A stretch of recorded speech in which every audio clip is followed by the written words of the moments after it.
마가복음 10장 3절입니다. 대답하여 가라사대 모세가 어떻게 너희에게 명하였느냐. 제가 번역한 내용이요. 그리하여 그는 그 자신들에게 대답하게 되어졌다. 그는 여기 예수님이죠. 그 자신들은 바리새인이고요. 성경은 마가복음, 성경이라고 이렇게 이야기하는 이유는 마가복음이잖아요, 여기가. 근데 성경이라고 이야기하는 것이 마가가 이렇게 이야기하면 또 조금 그렇지 있죠. 성경이 이게 가장 합당한 말이에요. 하나님 말씀이 이렇게 해도 되고요. 왜요? 성경은 하나님 말씀이거든요. 바리새인의 잘못을 지적하기보다는 제자들에게 온전한 복음을 가르치기 위해 예수님의 그 가르침이 있는 상황입니다.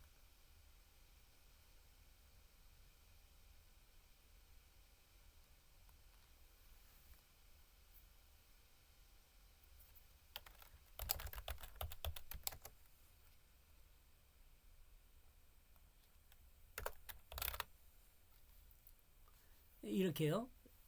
제자들에게 온전한 복음을 가르치기 위해 이 내용이 예수님의 그 가르침으로 있는 상황이다.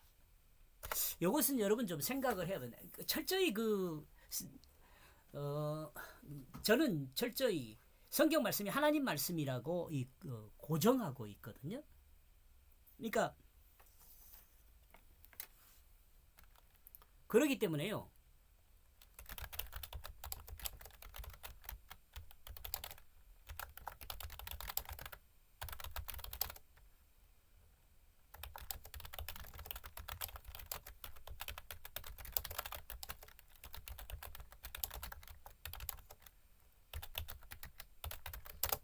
이렇게 생각해야 한다. 성경은 이 상황을 또는 이 이야기를 예수님의 제자들을 또는 나와 여러분을 교육하기 위해 사용하고 있는 하나님 말씀으로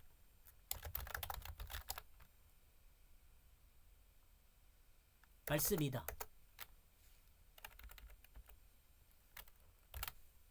사용하고 있는 하나님 말씀이에요. 이러므로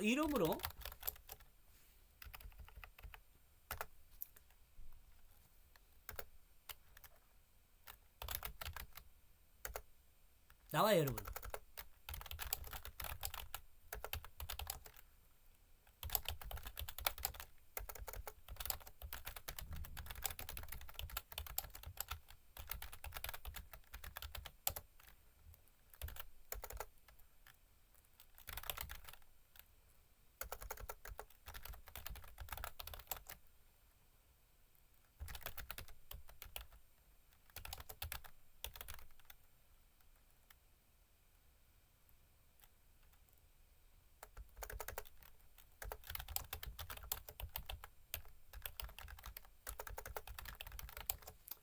이러므로 나와 여러분은 이 내용을 역사적 사실이나 문학적이거나 과학적으로 이해하려고만 하면 안 됩니다.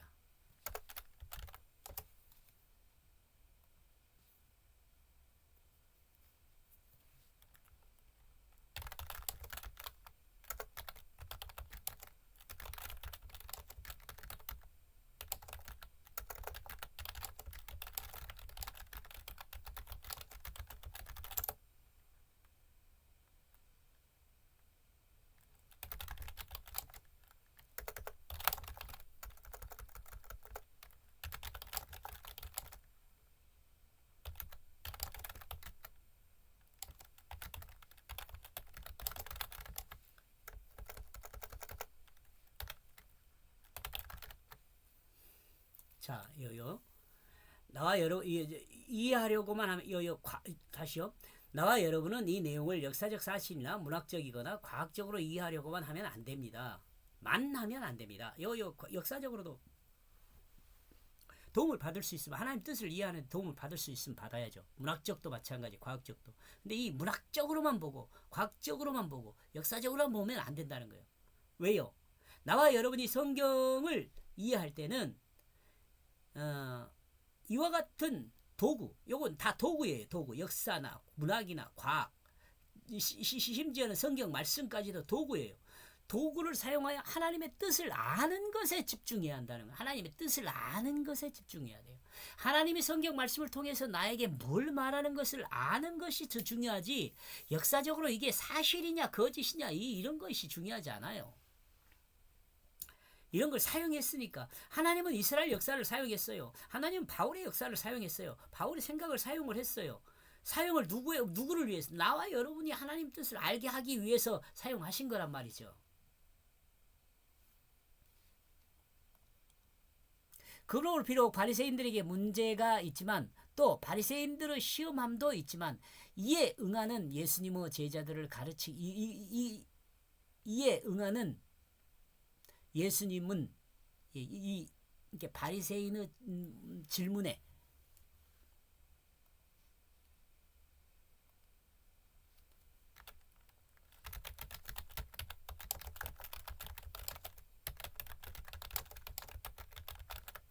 이 바리새인이 예수님을 시험하는 그 질문에 응하는 것은,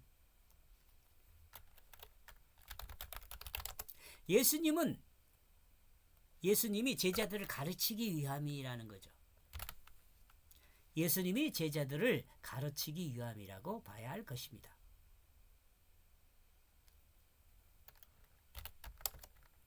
이 가르침에는 우리도 포함되어 있어요.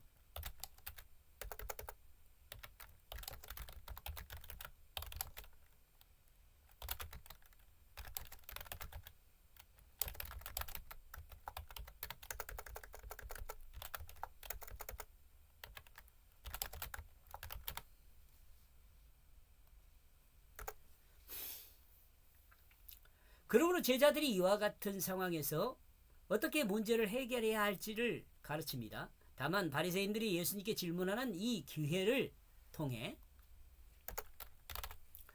더욱 효과적으로 주님은 제자들을 가르치고 있습니다. 바리새인들이 예수님을 시험한다는 그것은, 예수님께서 바리새인들이 예수님을 향한 질문에 예수님이 대답이 곤란할 그것으로 생각하고 질문한 것입니다. 그죠? 이 바리새인들이 예수님은 이것에 대해서 답을 못할 거야. 그 질문한 내용이 그 역설적인 내용이니까 서로 설명이. 모세의 법을 따르면 예수님의 가르침에서 벗어나고, 예수님의 가르침을 따르면 모세의 법에서 벗어나기에 이에 대한 절대적 답을 말한다는 것이 불가능하다고 바리새인들은 생각했을 것입니다. 그렇다고 예수께서 제자들 앞에 답을 못하는 그것도 문제가 있습니다.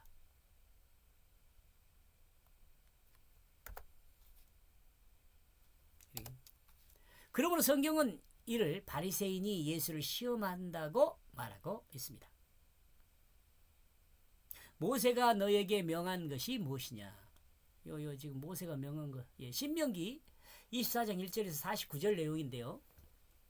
사람이 아내를 취하여 데려온 후 수치되는 일이 그녀에게죠. 그녀에게 있음을 발견하고 그녀를 기뻐하지 아니하거든.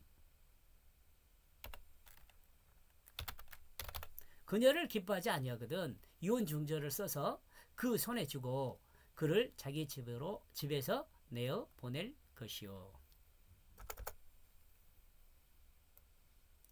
그 여자는 그 집에서 나가서 다른 사람의 아내가 되려니와 그 후보도 그를 미워하여 후부 다시 결혼한 사람이죠.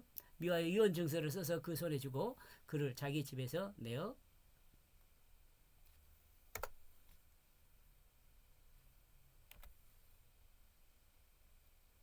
내보내었거나 혹시 그를 아내로 취한 후부가 죽었다 하자. 이제 이 상황이죠.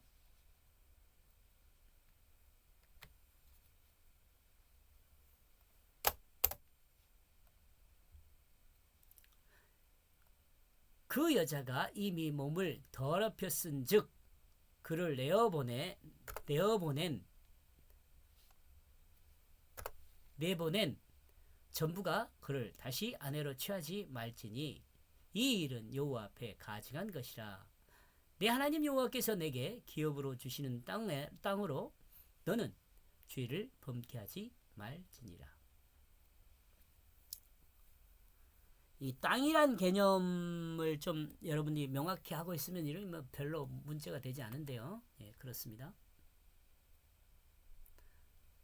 요 내용 지금 그 내용 지금 적어놨습니다. 이 내용. 왜냐하면 어떤 사람이 아내를 이 내용은요. 그 구약성경 내용을 제가 번역한 내용이에요. 그래서 한번 같이 적어놓은 거였어요. 본 내용을 정리하면 다음과 같습니다. 만약 어떤 사람이 결혼했는데 그녀가 사랑하고 있는 사람을 잊지 못하고 결혼한 것에 대해 즐거워하지 않는다면 그는 그녀를 위해 그녀가 사랑하는 그 사람에게 돌아갈 수 있도록 해야 한다는 말이죠. 그러나 그녀가 사랑하는 사람을 찾아갔지만 그 사람이 그녀를 미워하여 받아들이지 않거나 그 사람이 죽을 지경에 있을 때, 그 사람이 죽을 지경에 있을 때 그녀를 버려서는 안 된다는 것입니다. 비록 여자의 부정이 있지만 이를 결혼한 남자의 부정함이 아니라 여자의 부정함이기 때문에 결혼한 남자에겐 아무런 죄가 없다는 것입니다. 만약 이와 같은 상황을 알고도 여자에게 이혼 정서를 써주고 버리게 되면 이는 하나님이 정한 길에서 벗어나게 된다는 것이며 곧 죄를 범하게 된다는 것입니다. 그러므로 여자를 버리는 죄를 범하지 말라는 말입니다. 사람 생각이 어느 편에 있어야 한지를 정확히 이야기하는데 여러분 이해했으면 좋겠습니다. 죄에 대한 책임, 죄책은 여자에게 있는 것으로 하나님이 그 죄책을 물을 것이요. 여자에게 묻는 거죠. 남자는 그녀를 버리지 말고 자기의 소유로 생각하고 거두어야 한다는 말씀입니다. 이 본문은 하나님께서 약한 여자를 중심으로 행하시는 역사를 나타낸 것이라 할 수 있습니다.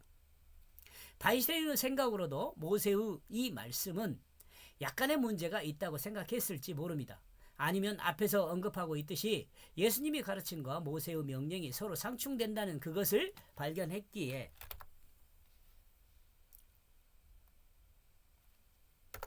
이 문제를 통해 예수님을 넘어지게 하려 했을지도 모릅니다. 시험이죠. 시험이요.